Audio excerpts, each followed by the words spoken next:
24 घंटे के अंदर रूस ने यूक्रेन में ऐसी जगहों पर हमले किए हैं जो जेलेंस्की की दुखती रख कहे जाते हैं।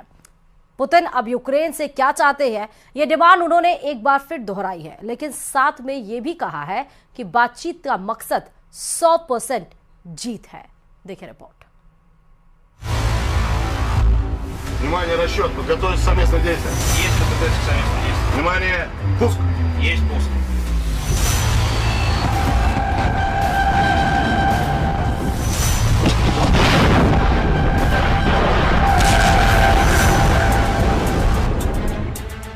यूक्रेन में ये आग बता रही है कि पुतिन अब क्या करने वाले हैं। खार्किव को जलाकर रूस का अगला टारगेट कौन बनने जा रहा है, ये तस्वीरें बता रही हैं। कैपिटल कीव के बाद जेलेंस्की के सबसे अहम शहर खार्किव का ये हाल किया है रशियन मिसाइल और ड्रोन ने। परमाणु बेस पर हमले के बाद यूक्रेन पर रहम के लिए अब पुतिन के दिल में कोई जगह नहीं है। खार्किव पर 9 ड्रोन और 2 मिसाइल दागी गईं और देखिए क्या हाल हुआ।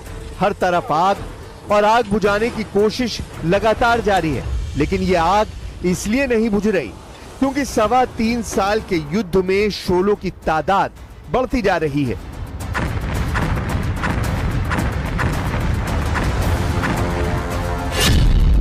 पुतिन ने 3 शहरों को टारगेट बनाया, खार्किव, सुमी और ओदेसा।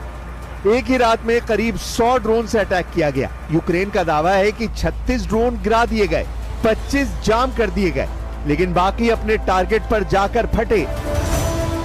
यहां पड़ा है वही शाहिद ड्रोन जो रूस ने ईरान से मंगाया है।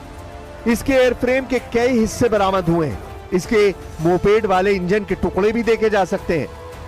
इस ड्रोन की लाश सबूत है कि रूस इस युद्ध में अकेला नहीं है और यही ताकत है जिसके बल पर पुतिन के कमांडर अब युद्ध 3 गुना तेज करने वाले हैं।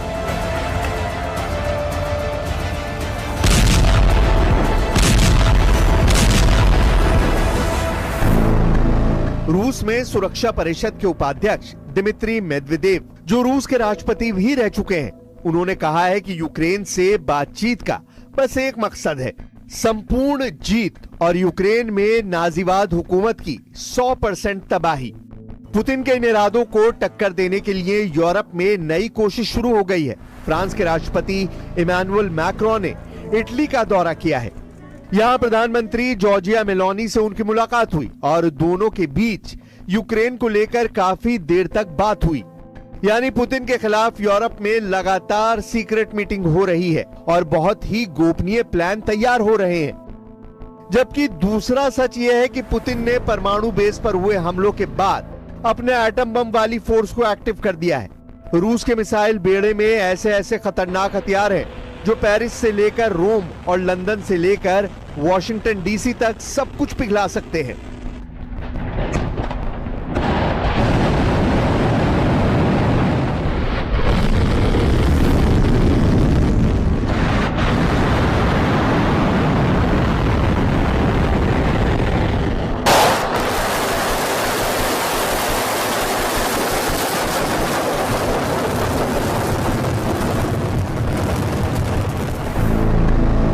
यूक्रेन के सरेंडर के लिए पुतिन की 4 डिमांड है। रूस चाहता है कि यूक्रेन अपने पूर्वी इलाकों को खाली कर दे, वहां से पीछे हट जाए। दूसरी मांग कि यूक्रेन निष्पक्ष हो जाए, यूक्रेन की सेना की तादाद सीमित रहे और चौथी डिमांड कि यूक्रेन में चुनाव हो, नई सरकार बने।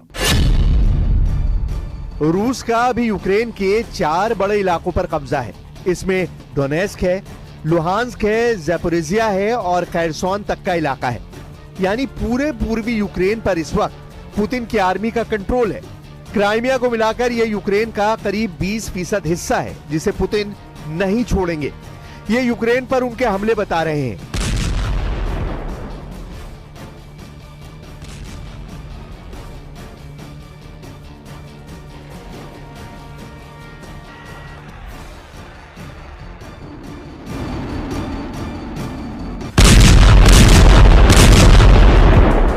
रूस की सेना इस वक्त 1000 किलोमीटर के मोर्चे पर यूक्रेन के साथ लड़ रही है। इसलिए सूमे और खार्किव का मोर्चा कब ढह जाएगा, इसका डर यूक्रेन की मिलिट्री लीडरशिप में ऊपर तक फैला हुआ है। जेलेंस्की को घेरने के लिए रूस ने 1.5 लाख से ज्यादा सैनिक तैनात करने की तैयारी कर ली है। यह खबर यूक्रेन के सूत्रों से पता चली है। इसमें 15 इन्फेंट्री डिवीजन है। एक डिवीजन में 10,000 सैनिक होते हैं। अगर ऐसा हो रहा है तो साफ है कि पुतिन सीज फायर नहीं, अब यूक्रेन पर डबल फायर करना चाहते हैं।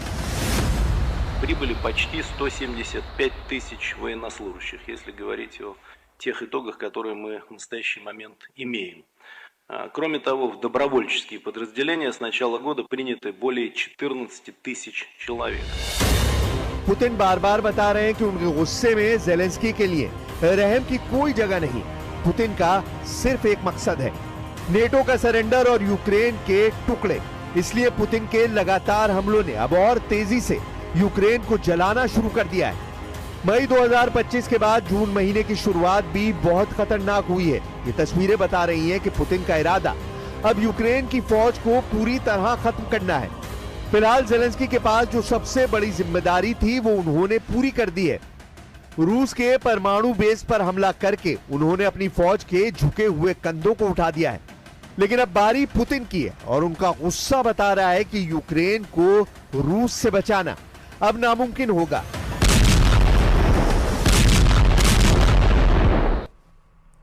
पाकिस्तान से ऑपरेशन सिंदूर के सबूत अब धीरे धीरे सामने आ रहे हैं। इसी कड़ी में बहावलपुर में मारे गए आतंकियों की कब्र की तस्वीर अब सामने आई है। तस्वीर में 21 आतंकियों की कब्र नजर आ रही है, जिनमें जैश-ए-मोहम्मद के सरगना मसूद अजहर के परिवार वालों की कब्र भी है, जो बहावलपुर में भारतीय वायुसेना के स्ट्राइक के दौरान मारे गए थे। देखें रिपोर्ट।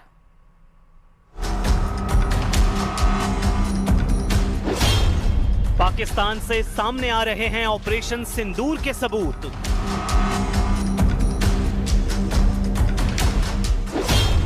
सामने आई मसूद अजहर के परिवार की कब्रों की तस्वीर। 7 मई को आतंक के खिलाफ भारत के ऑपरेशन सिंदूर में पाकिस्तान के 9 आतंकी ठिकानों को निशाना बनाया गया था। पाकिस्तान बार बार अपनी जमीन पर आतंकियों की मौजूदगी को नकारता रहा, लेकिन हर बार ऐसे सबूत सामने आ जाते हैं जो पाकिस्तान के झूठ को बेपर्दा कर देते हैं। ताजा सबूत एक ऐसी तस्वीर के रूप में सामने आया है जिसमें बहावलपुर में आतंकी संगठन जैश-ए-मोहम्मद के सरगना मसूद अजहर के परिवार की कब्र साफ नजर आ रही है। कब्रों पर हमले की तारीख भी साफ साफ पढ़ी जा सकती है। बहावलपुर में भारतीय वायुसेना के हमले में मसूद अजहर के परिवार के 10 से ज्यादा लोग मारे गए थे, जिसके बारे में खुद मसूद अजहर ने एक मातमी चिट्ठी के जरिए खुलासा किया था। बहावलपुर में मारा गया था मसूद अजहर का परिवार। जैश के गढ़ में भारतीय वायुसेना ने मचाई थी तबाही।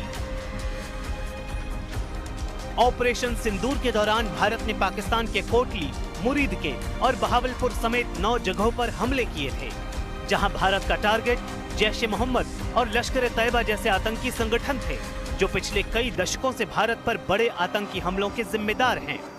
बहावलपुर में जैश का मुख्यालय था, जहां से आतंकी गतिविधियों को चलाया जाता था।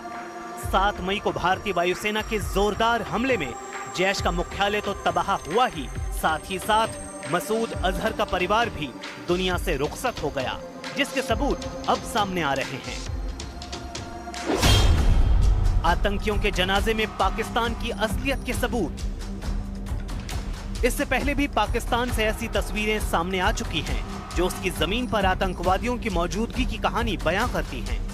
ऑपरेशन सिंदूर के बाद सबसे चौंकाने वाली तस्वीर लश्कर-ए-तैयबा के मुख्यालय मुरीदके से सामने आई थी, जहां आतंकियों के शवों के साथ खुद लश्कर का कमांडर अब्दुल रऊफ खड़ा था और उसके साथ पाकिस्तानी फौज और पुलिस के अधिकारी गम में डूबे दिखाई दे रहे थे। पाकिस्तान की कलाई खुल रही है। पाकिस्तान के खिलाफ नए सबूत सामने आ रहे हैं। लश्कर